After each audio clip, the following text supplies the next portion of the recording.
Hello there, ladies and gentlemen. This is Pav Bambra here for PSB Sports, and on the phone with me, I've got British heavyweight Dave Allen. Dave, how are you? Very good, thank you, mate. I'm good. Good to hear. Good to hear. Dave, firstly, I've got to ask you. Of course, yesterday we saw obviously fellow British heavyweight and IBF champion Anthony Joshua defeat Dominic Breazeale. Did you manage to see that fight, and what was your opinion on it, Dave? Yeah, I've seen it. Anthony looked well. Say what you want about the opposition. Breazeale was very tough, but I think he's limited at that level. Joshua was very fast. Powerful. Just very fast and sharp for a heavyweight, and he beat Breazeale. He was getting difficult to watch after a few rounds. It was very one-sided, but Breazeale, he exceeded my expectations anyway. I think a few others as well, after the as he did.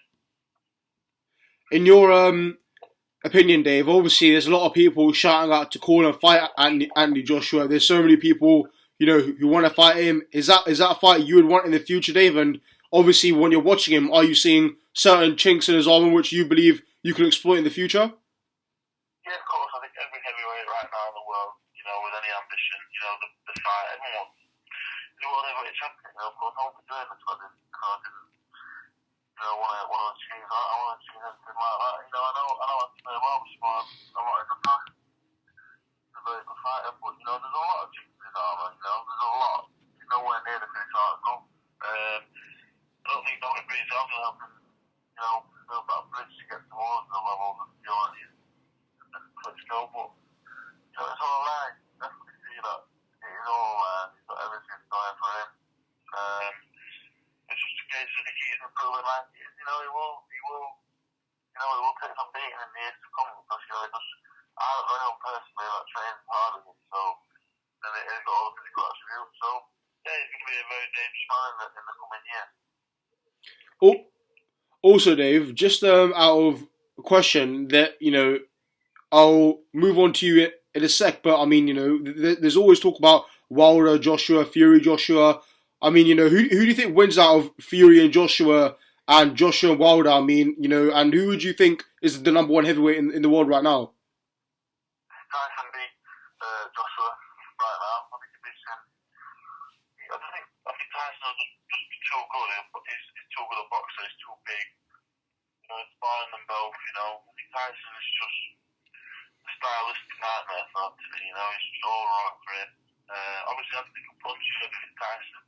Tyson's been down before, we've seen that, but just a different Tyson Fury, in 2016. He's not the kid that he was, Peter in his corner, different man now. And I don't say he'll beat Tyson Fury, he's number one man, but I think Joshua Wilder, Joshua Hay, he's a great fight. He's exciting because Joshua and Wilder are all massive punchers. They all throw punches to the wind, they're all offensively minded. So a mixture of them three names against each other at some point, as a boxing fan that I am, that's exciting. Absolutely, I think at the moment we're for sure in a golden era of heavyweight boxing, Dave. Yeah, it's great. As a fan, and it's great as a fighter. It's gives me something really fighting to. There's some really good heavyweights about him, and that's only named a handful. There's a lot more as well. For sure, Dave. Absolutely. Right. So, Dave, there was obviously in the past month or so, Dave. I mean, in regards to your next fight, obviously you won your last fight out on a Matchroom show. You beat Jason Gavin. You were meant to fight Richard Towers, Dave. And I remember I interviewed you, Dave, around a month before that fight, and you were in real high hopes. You were positive. You even said to me that you would happily give me the game plan for your fight against Towers. You said that live on air. You're like, yep, that's fine. I can give you the game plan if you want. So, I mean, Dave, when that fight fell through, obviously it wasn't great for you. But are you hoping to get Towers again? And what did you make of your performance against Jason Gavin, Dave? So first of all, the fight with Richard is all friend of as well on that. That fight is gone. It's dead in the water. I don't know what Richard's doing now. I wish him the best whatever he's doing. But yeah, obviously Gavin stepped in. I was happy that Gavin did step in. Yeah. I wasn't actually happy with the opponent. I did ask them to get somebody else with a bit more ambition. Gavin, sure. If Gavin wants to spoil the fight, he'll spoil the fight. He's got the experience and the know-how to be able to spoil any fight. Never mind against a relatively inexperienced fighter. I wasn't happy with the performance, but Gavin, you know, he dragged me down to that level. He was trying to get through the fight. You know, take full responsibility for the performance. But it was a win. He got him actually kept me on the bill and made the effort to keep me on the bill. So, you know, it was good. You know, that they're interested in keeping me on the show. So, you know, there's a lot of positives as well as obviously the negatives. Fair enough, fair enough. And of course, Dave, main thing out of that was you still won. You got the victory. So, moving forward, having said that, recently, obviously, it came out that for some reason the British Border Boxing Control declined a fight for the British heavyweight title. I think it was between yourself and Dillian Whyte. Dave, are you aware as to why on earth the British Boxing Border Control have actually declined this fight? Because Dave, it was a fight the fans were really excited about. There was obviously a lot of verbals going back and forth between you and Dillian. The rivalry was there. People were going to watch it. So what do you know, Dave, why on earth the board would have declined this? I think the board knocked it back with a case of inexperience on my part. You know, I've upset five. But I think my last two fights against the French champion and against Jason Gavin, you know. Yeah. And Joshua boxed Dillian Whyte for the British title, and Dillian boxed Joshua for the British title. You know, their level of opponent. You know, Joshua boxed Gavin. I think the only opponent like more better, knowing experience than Gavin was Dillian Johnson. You know, and Dillian Whyte. I don't think he boxed anybody. You know, Brian Minto. You know, it's similar to Gavin.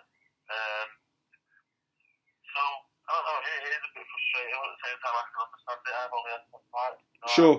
I'm in the process of learning, and like you said, me and Dillian, people want to see it. It's interesting. You know, Dillian's a big character. It is, yeah. I'm a big character. You know, we're both rough and ready, and it would be a great fight. I don't know if it's gonna happen. I'm not sure, but let's.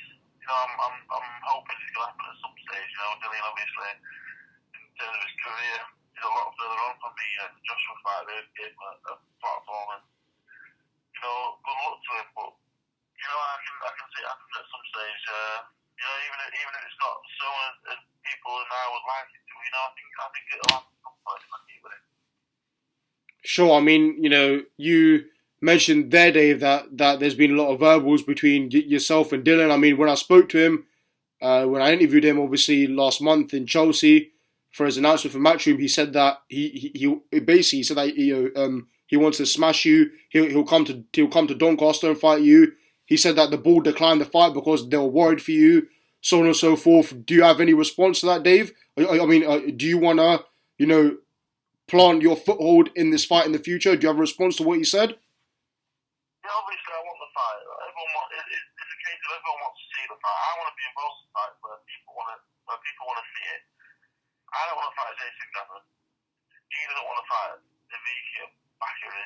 You know, we don't want them fights. We want fights where people are actually intrigued to watch it. We both want a challenge. You know, by far he'll be my best opponent. By far, I'm aware of that. You know, I'm aware of the task at hand.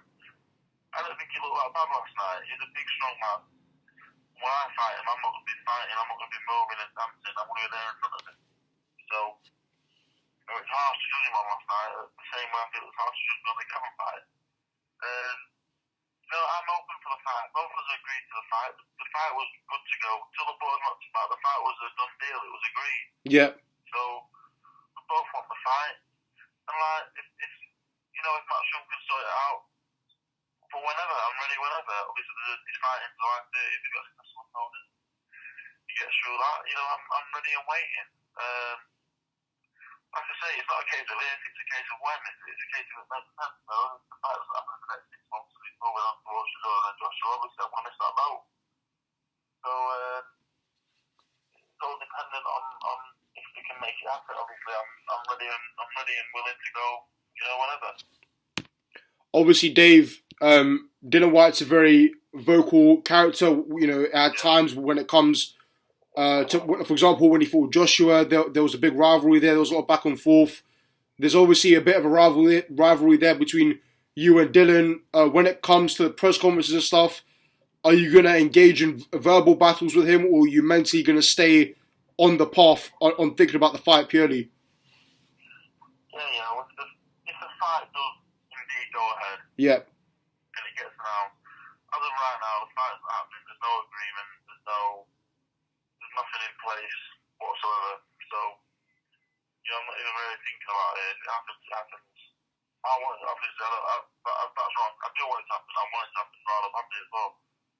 But, you know, when the fight happens, I think everyone knows. Everyone wants the fight to happen because everyone knows it's in the ring and out there, it's going to be entertainment. And that's what it's about. It's about... Absolutely. That's what it's all about. You know, Joshua Beardell, it was very one-sided. But to have a fight with me and Dillian Whyte, two competitive heavyweight fights, two engaging characters, people don't know what to expect in and out of the ring. So it happened at some point, whether, like I say, whether it's this year, if I don't know, to next year, then, you know, maybe even better. I don't know. I'm just really unwaiting. You know, I'm sort of had a phone and it goes and it's up to fight for me and Whyte, and it's one I will take again.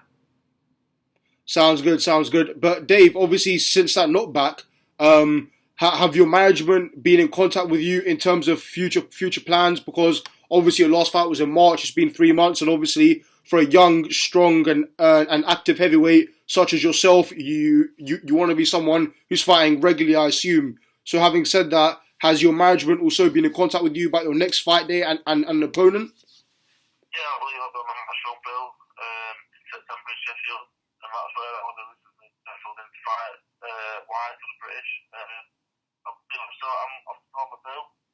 Whether that is going ahead as planned, whether I'm going to try and redo that, or I'm definitely going to be out on that bill. I think when we go Brook Vargas, I think that's what we're working on there. And then, you know, if the big fight doesn't happen next, it's a case of working. I'm just joining the gym going, and it's a case of I am an experience, you know. I agree, I'm an experience. I've had the most fights. You know, maybe myself will take a step back, but and I'll learn my craft properly. But I do really believe the British start sort of coming to Dillian Whyte or David Price. You know, I'm in a position where I can beat them fighting, so it wouldn't be one I would shy away from. For sure, Dave, for sure. And of course, Dave, I have to ask you about the news that came out today in regards to Tyson Fury and doping allegations, so on and so forth. What's your response to that, Dave? You know, as a friend to Peter, Tyson, and the family in general, you know, it's not something I'd like to comment on. Fair enough. I'd like to say, you know, that I wouldn't believe it to be true. Yep. And until I'm shown, you know, otherwise, you know, I stand by that, you know, they're innocent of any wrongdoing. Sure.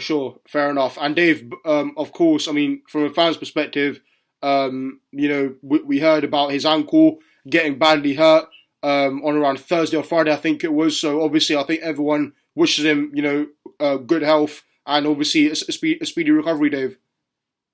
Yeah, it's disappointing that the fight is off, but you know, Chris Shaw's not getting any younger. He's putting it off another 3 or 4 months. You know, it's not doing Chris money favors. You know, it's not great for the family. It's not great for Tyson. It's not great for the moderator. But you know, it'll be rescheduled. But one person is victorious again, the younger, fresher man, and they go on some massive fights. So like Joshua Wilder, Hay, who you were saying earlier, you know, the division is booming, and we need to see all these big fights. We need to see Joshua Wilder, Hay, Fury, and the likes of OT get involved in. And the division has never been as good in a long time. You know, as a fan, I can't wait. I'm on way off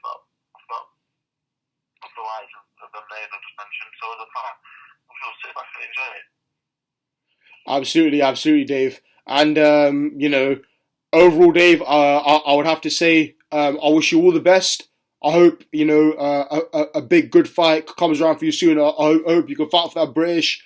And of course, as I said, you know, a fight between yourself and Dillian Whyte will be absolutely huge. Yeah, you know, if that fight doesn't come off, that's the fight I want, other people want. You know, it gets to the point now where, like, you know, if it doesn't happen, it's not happening. You know, there's been a lot of disappointment. That's not the only fight that I've agreed to and been let down for over the past coming months. So, you know, I'm learning about the boxing game now. I'm learning it's not all rainbows and butterflies. It's hard work, and yeah. I'm going to earn my shot. I'm going to go about doing that. If the fight indeed doesn't come off, I'm going to go about earning one. You know, whether that's a six-and fight that was talked about, or just going around and learning my craft for 6 and 8 rounders until something does come off. Sounds good, Dave. Sounds good. If you could just stay on the line for me for 2 more minutes as we end the interview. So, guys, this has been Pav Bamber here for PSB Sports, talking with British heavyweight Dave Allen. Thanks very much for listening. Make sure you like and subscribe. And Dave, thank you once again for your time, my friend. Thanks for having me, mate. Good to speak to you. And you as well, buddy. Take care. Thank you very much, guys.